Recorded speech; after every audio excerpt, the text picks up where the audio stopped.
আসসালামু আলাইকুম রহমতুল্লাহ। আশা করি সবাই ভালো আছেন আলহামদুলিল্লাহ।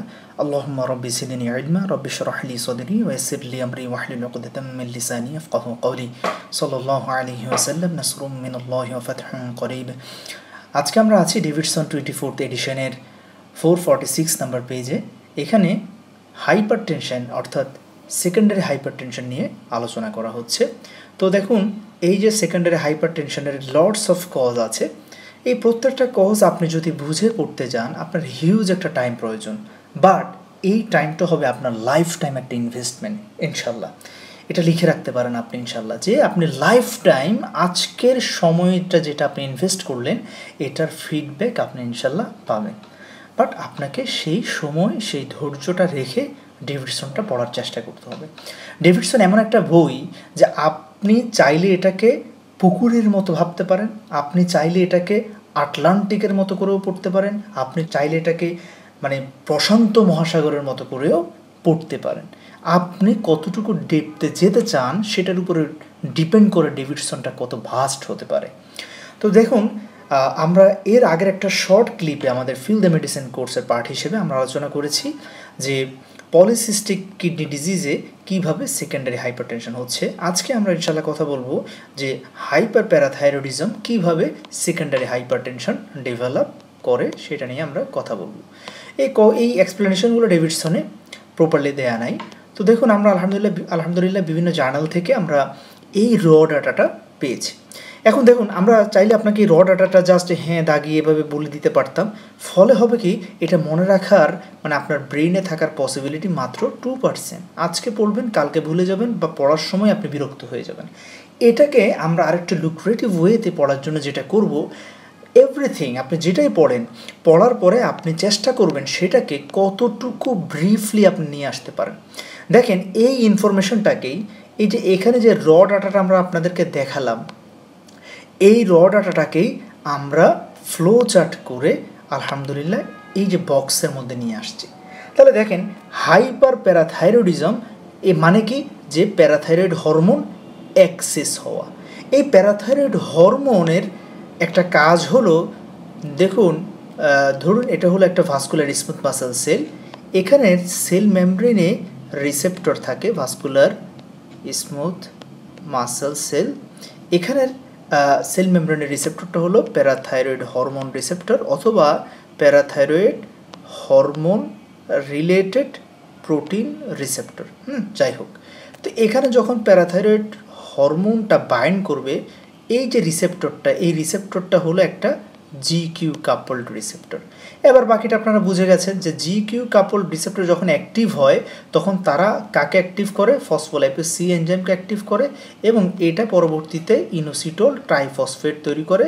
এই ইনোসিটোল ট্রাইফসফেট কি করে, এই যে ক্যালসিয়াম চ্যানেল ওপেন করে দেয় ভাস্কুলার স্মুথ মাসেল সেলের, এবং এই যে ভাস্কুলার স্মুথ মাসেল সেলের ভেতরে যে এন্ডোপ্লাজমিক রেটিকুলাম আছে যেখানে কিনা প্রচুর ক্যালসিয়াম জমা থাকে, তাহলে এই ইনোসিটোল ট্রাইফসফেট একদিকে ক্যালসিয়াম চ্যানেল ওপেন করে সেলের বাহির থেকে সেলের ভেতরে প্রচুর ক্যালসিয়াম ইনফ্লাক্স করে, অন্যদিকে এই ইনোসিটোল ট্রাইফসফেট এই এন্ডোপ্লাজমিক রেটিকুলামকে অ্যাক্টিভ করে সে এন্ডোপ্লাজমিক রেটিকুলামে স্টোর থাকা ক্যালসিয়ামকে রিলিজ করে সাইটোপ্লাজমে নিয়ে আসে। দ্যাট মিনস আমরা বুঝতে পারলাম যে প্যারাথাইরয়েড হরমোন রিসেপ্টরটা ভাস্কুলার স্মুথ মাসেল সেলের ইন্ট্রাসেলুলার ক্যালসিয়াম কনসেন্ট্রেশন বাড়ায়।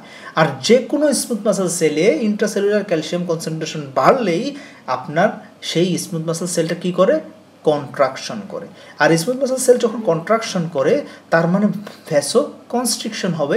তাহলে এই কথাটাই আমরা দেখছি যে increases intracellular calcium in vascular smooth muscle cell through Gq coupled receptor, it will cause smooth muscle contraction. Smooth muscle contraction হওয়া মানে ভ্যাসো কনস্ট্রিকশন হওয়া মানে টোটাল পেরিফেরাল রেজিস্ট্যান্স বাড়বে, টিপিআর বাড়বে মানে ব্লাড প্রেশার বাড়বে। তাহলে এই হলো একটা। 2 নম্বর পয়েন্ট, যে হাইপার প্যারাথাইরয়েডিজম যখন প্রলং টাইম পারসিস্ট করবে সেই ক্যালসিয়াম বাড়াতে বাড়াতে কী দেখা দিবে, তখন হাইপার ক্যালসেমিয়া ইটসেলফ কী করতে পারে, জাক্সটা গ্লোমেরুলার সেলকে অ্যাক্টিভ করতে পারে। তখন জেজি সেল থেকে রিলিজ হবে রেনিন, আর রেনিন যখন রিলিজ হবে সে আলটিমেটলি রেনিন অ্যাঞ্জিওটেনসিন অ্যালডোস্টেরন পাথওয়েকে অ্যাক্টিভেট করবে, ফলে তখন আলটিমেটলি ফ্লুইড রিটেনশন হবে, অ্যানজিওটেনসিন 2 দিয়ে ভ্যাসোকনস্ট্রিকশন হবে, অ্যালডোস্টেরন দিয়ে সোডিয়াম ওয়াটার রিঅ্যাবজর্পশন হয়ে ব্লাড ভলিউম বাড়বে, আলটিমেটলি ব্লাড প্রেশার বাড়বে। ওকে, আলহামদুলিল্লাহ আমরা 2 নম্বর পয়েন্ট শেষ করলাম। এখন আসেন 3 নম্বর পয়েন্ট। এই যে প্যারাথাইরয়েড হরমোন, এটা বিভিন্ন ল্যাব স্টাডিতে দেখা গেছে প্যারাথাইরয়েড হরমোন ইটসেলফ কী করতে পারে, ভাস্কুলার স্মুথ মাসেল সেলের নাম্বার বৃদ্ধি করে, অর্থাৎ প্রলিফারেশন করে, তারপরে হাইপারট্রফি করে, স্মুথ মাসেল সেলগুলোকে ফুলিয়ে তোলে। ফলে কি হবে দেখেন, যেমন আমি যদি আপনাকে বলি, এটা খুব একটা ইজি বিষয় এবং আমার একটা রিকোয়েস্ট থাকবে যে আপনাদের প্রতি, আপনারা পড়ার সময় একটা রাফ কাগজে রাখবেন। মানে বিষয়টা এমন না যে আপনার সুন্দর করে নোট করতে হবে, আপনি এঁকে পড়েন, যাই পড়েন, কিন্তু এটা একটা হাতে আঁকেন। ফলে এটা হচ্ছে মেমোরিকে স্টেবল করে, মেমোরির পারসিস্টেন্সি বাড়াবে, হ্যাঁ, ডিউরেবিলিটি বাড়াবে ইনশাল্লাহ, এবং আপনার ইমাজিনেশন ক্যাপাসিটি বাড়াবে।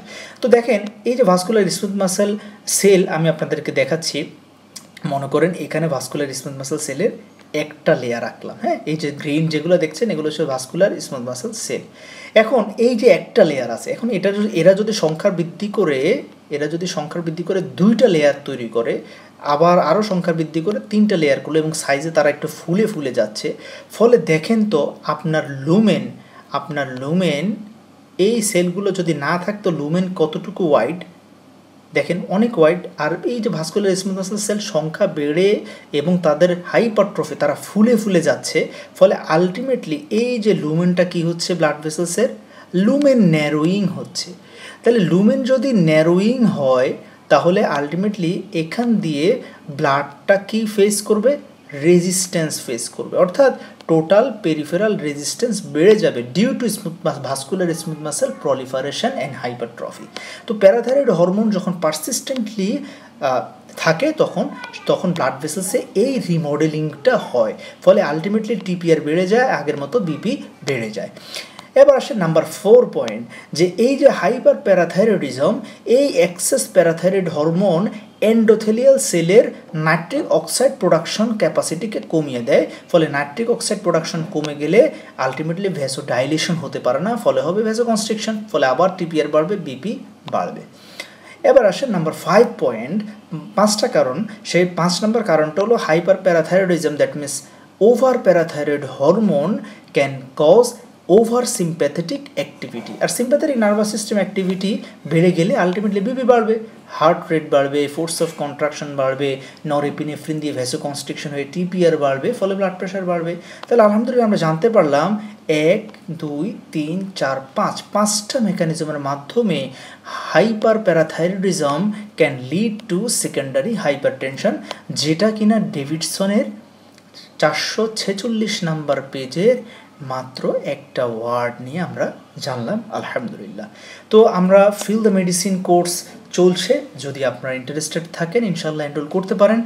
এবং আমাদের এই কোর্সের মূল লক্ষ্য হলো আপনাদের ভেতরে ডেভিডসনের এবং মেডিসিন জগতের যে ইনার যেই মানে ইন্টারেস্টটা আছে, যেই মজাটা আছে, সেই মজাটা আপনাদের ভেতরে জাগিয়ে তোলা ইনশাল্লাহ। সবাই ভালো থাকবেন, সুস্থ থাকবেন।